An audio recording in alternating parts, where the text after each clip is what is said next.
Bonjour et merci à ceux qui écoutent cet enregistrement. Donc l'objectif de cette petite vidéo, un quart d'heure, 20 minutes, c'est de partager avec vous quelques informations sur un des outils de planification que nous avons chez SAP, qui s'appelle BPC. C'est un outil on-prem, donc on a choisi de vous introduire l'outil on-prem et non pas les outils cloud, parce qu'il nous semble de comprendre que votre focus est sur la partie on-prem. Voilà, je dirais que le point de départ pour nous, c'est on fait le constat que beaucoup de sociétés utilisent principalement Excel pour leur élaboration budgétaire. 7 sociétés sur 10. On pourrait faire la considération que l'outil Excel est assez daté, mais le vrai problème, c'est qu'effectivement, souvent, l'utilisation d'un système indépendant tel qu'Excel, c'est-à-dire un système qui n'a pas un modèle de données commun, produit un certain nombre d'erreurs et donc, pour corriger et identifier et corriger les erreurs, cela demande du temps. Donc, effectivement, on est dans une situation dans laquelle on perd du temps. Si encore les gens étaient satisfaits de cette situation, ça irait encore, mais le constat, c'est qu'en interrogeant les professionnels, donc les clients qui font leur reporting, ils considèrent que parmi les différentes activités, seulement un tiers est satisfait de comment les activités de planification sont faites et seulement un cinquième est satisfait de la manière dans laquelle le performance management est calculé dans leur société. Donc, qu'est-ce qu'on propose, nous? Comment on pense pouvoir aider nos clients dans le domaine de la planification avec des outils de type on-prem?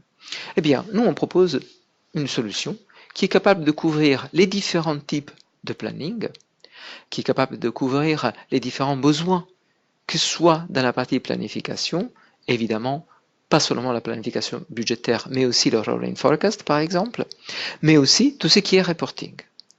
Le tout complété par des fonctionnalités de consolidation qui peuvent certainement être utiles dans un processus d'élaboration budgétaire, au niveau, bien sûr, de l'headquarters. Or, la question est, ce BPC se base sur quelle technologie? Eh bien, on a choisi d'utiliser comme plateforme technologique la plateforme BW4HANA, parce qu'on pense que cette plateforme nous apporte un certain nombre de choses. Alors, je dirais la première chose de cette version de BPC, c'est de dire que la plateforme BW4HANA, de par son intégration native avec HANA, de par son optimisation avec la plateforme in-memory d'HANA, de par la possibilité de exécuter vers HANA, dans l'appliance HANA, certains calculs de planification, eh bien, cela nous permet d'avoir une performance bien plus intéressante que pour d'autres solutions. Après, on a profité effectivement de l'occasion de réécrire l'application. BPC, c'est une application solide qui a une durée de vie très intéressante. Eh bien, on a réécrit l'interface et le moteur de cette application pour donner une interface plus moderne, une interface plus appropriée à ce que sont les usages d'aujourd'hui. Mais en même temps, on a permis avec BW4HANA de tirer profit de toute l'ouverture que BW4HANA offre. Par exemple, je peux avoir des informations qui me viennent d'autres systèmes. On parlera de Big Data, on verra un peu, on fera quelques exemples dans la présentation, dans la suite de la présentation, pour pouvoir dire qu'on peut enrichir notre élaboration budgétaire avec des informations auxquelles normalement on n'avait pas accès jusqu'à présent. Et je terminerai par l'aspect simplicité. On veut un outil qui soit simple d'usage, un outil qui soit adressé à l'utilisateur métier. Alors, quelques éléments, avant de voir un peu quelques vidéos pour montrer un peu comment l'outil est conçu. Moi, je dirais, le premier aspect qui me paraît très intéressant, c'est que tout en disant que Excel, c'est effectivement un système qui risque de produire de l'incohérence et donc des pertes de temps, eh bien, ça reste quand même une interface très utilisée. Et ça, il ne faut pas l'oublier. Je pense que si on met face à l'utilisateur final une interface Excel, on peut lui offrir un environnement qui lui est confortable. En même temps, ce qu'il ne faut pas avoir, c'est l'incohérence due à l'Excel, c'est-à-dire l'absence d'un système, d'un modèle de données commun. Et effectivement, Excel, dans le cas de BPC, c'est le front-end, mais le modèle des données s'y trouve d'un BPC. Donc effectivement, mon front-end, c'est un objet qui m'est familier, mais la garantie, la cohérence des données, tout le monde utilise les mêmes taux de change, tout le monde utilise les mêmes comptes, tout le monde utilise le même modèle de données, les mêmes hiérarchies de produits, le même ensemble de métadonnées, ça c'est garanti par l'application BPC qui utilise donc Excel comme front-end. Attention, Excel ce n'est pas le seul front-end, donc comme je vois un autre aspect très important, c'est que j'ai aussi un front-end de type web et évidemment, dans Excel, c'est facile de rajouter des graphiques. Donc, je peux avoir dans mon template Excel des graphiques et des données au format de table, mais aussi dans mon interface web, je peux facilement faire un pin, donc accrocher une charte que j'ai pu créer de façon à avoir facilement sur ma page d'accueil les éléments qui sont fondamentaux pour mon activité en fonction de mon usage de BPC.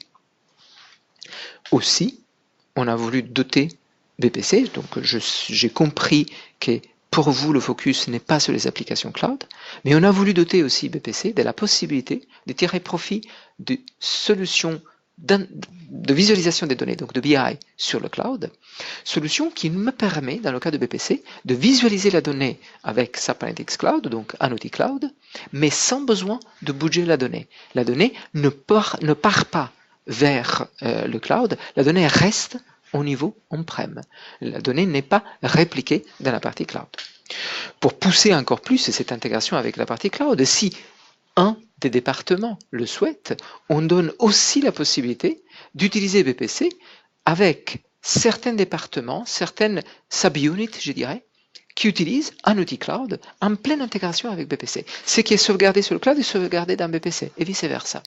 Encore une fois, ce n'est pas des situations obligées, on n'est pas obligé d'utiliser BPC de cette manière, c'est des opportunités qui sont ouvertes. Pourquoi pas pour commencer une adoption progressive du cloud, si ceci est votre stratégie dans le long terme. Sachant que vous partez d'une application on-prem qui existe et qui vous permet de répondre à vos besoins aujourd'hui d'application on-prem. En même temps, je peux utiliser aussi, grâce à cette situation hybride, des fonctionnalités qui seraient disponibles en dehors de mon environnement on-prem. Par exemple, j'ai une fonctionnalité qui existe dans le cloud qui me permet de faire du predictive planning.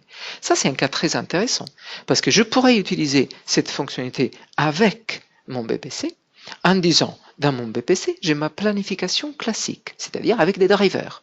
J'ai identifié mon modèle de planning, je l'ai implémenté dans BPC, j'ai des drivers, donc si j'augmente le chiffre d'affaires, il m'augmente les coûts, parce que pour augmenter le chiffre d'affaires, il faut recruter plus de personnes, donc j'ai des coûts de personnel, etc., etc. Je me construis mon modèle, qui est un modèle basé sur du planning de type driver-based planning. Mais rien ne m'empêche, avec cette intégration avec le cloud, de dire à mon application cloud, fais-moi une simulation de comment il serait avec un algorithme purement mathématique, purement statistique, un forecast purement mathématique.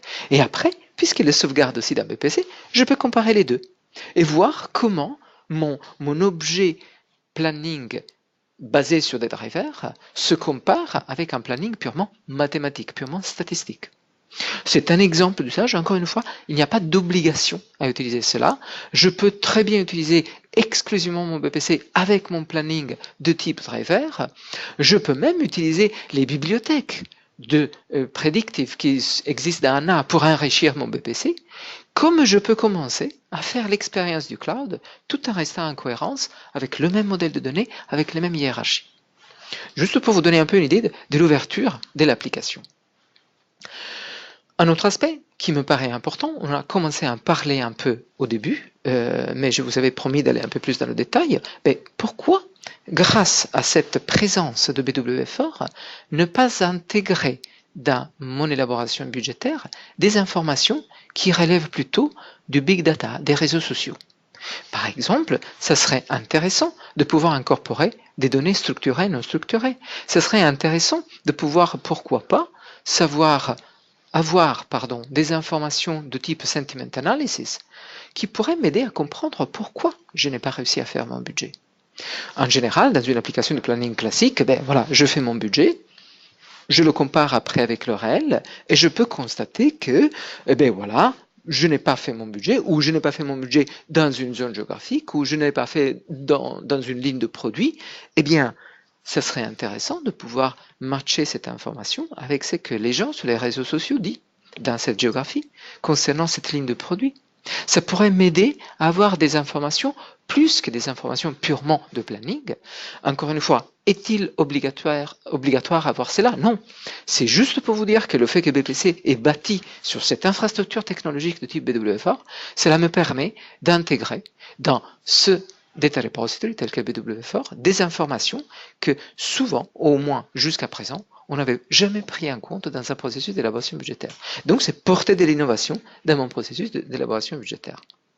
Et évidemment, cette slide montre la capacité, peut-être un peu technique, je m'excuse pour cela, mais ça montre effectivement la possibilité pour BPC de tirer profit de toutes les capacités d'intégration qui sont propres à BW4HANA. Donc, en faisant le choix de BPC, vous faites aussi le choix de tirer profit de tout ce que BW4HANA est capable de vous offrir, soit avec des sources non SAP, soit avec des sources SAP, typiquement avec S4HANA, qui est notre solution ERP. Quelques vidéos, je n'ai choisi 2, juste pour vous donner un peu une idée de comment l'application se présente. Eh bien, ici, on va voir un peu le premier élément, mes activités. Ça, c'est très important. C'est ce qu'on appelle le Business Process Flow. C'est la liste des activités que je dois exécuter. Je pense que ça, c'est quelque chose d'important. Si je n'exécute pas la vidéo, c'est sûr que ça ne va pas avancer. C'est très important. Pour permettre à mon élaboration budgétaire d'être précise et toujours fiable, mais c'est important d'avoir une séquence d'éléments qui sont... Ah, ça a commencé la deuxième vidéo, c'est pas grave. C'est quand même le même concept, on reverra la première après. C'est l'idée de dire, je peux avoir une séquence très précise d'actions à exécuter. Et ici, c'est que je vois, je suis en train de faire de l'HR planning, donc je suis en train de intégrer des nouveaux individus. Comme vous voyez, chaque choix que je fais, je suis dans Excel, vous voyez bien que je suis dans Excel, mais chaque fois, je la fais en prenant des valeurs de listes qui sont définies. Donc, je peux effectivement avoir un new hire, une personne de laquelle je n'ai pas le nom, donc qui n'est pas dans mon système HR, mais les caractéristiques de cette personne, alors par exemple la grille salariale, par exemple le type d'argumentation, par exemple tout ce qui concerne la cohérence des métadonnées, ça m'est garanti par le fait que tout en étant dans Excel, je suis effectivement branché sur un système de base de données, sur une application basée sur une base de données qui me permet de dire, eh bien voilà, les positions sont celles-ci. Je peux faire des contrôles qui disent, attention, 10% d'augmentation est très important. Donc, je dois le justifier, je dois l'expliquer. J'ai la possibilité de demander que ces choses-là soient faites. Je peux avoir un élément d'approbation, comme vous voyez dans cette liste d'activités, là j'ai choisi approbation, et donc je sais que certaines choses sont prises en compte à partir du moment où ça a été approuvé. Approuvé, donc je vois exactement qu'il a approuvé. J'ai une trace de ce qui a été approuvé, par qui et quand. Je vois aussi, pour revenir à chaque fois à ma liste d'activités, que, comme je vous disais, j'ai une liste précise d'objets à faire. Je peux aussi changer mes points de vue. Dans ce cas-là, par exemple, je vais regarder un département ou plusieurs départements. Je vais voir un dollar ou un devise locale ou un devise euro. J'ai la possibilité de changer mon point de vue. Et à chaque fois, vous voyez, j'ai des rapports, donc j'ai des choses qui sont prédéfinies. J'ai la possibilité de rentrer de l'information. Vous avez vu qu'au début, j'ai choisi un nouveau salarié, c'était un new hire. Donc, je peux utiliser cette même interface pour, bien évidemment, saisir de l'information, rentrer de l'information, mais aussi pour retrouver l'information. Je vois bien que j'ai des contrôles qui sont faits, je vois bien qu'il y a des commentaires que je peux mettre, des explications que je peux donner.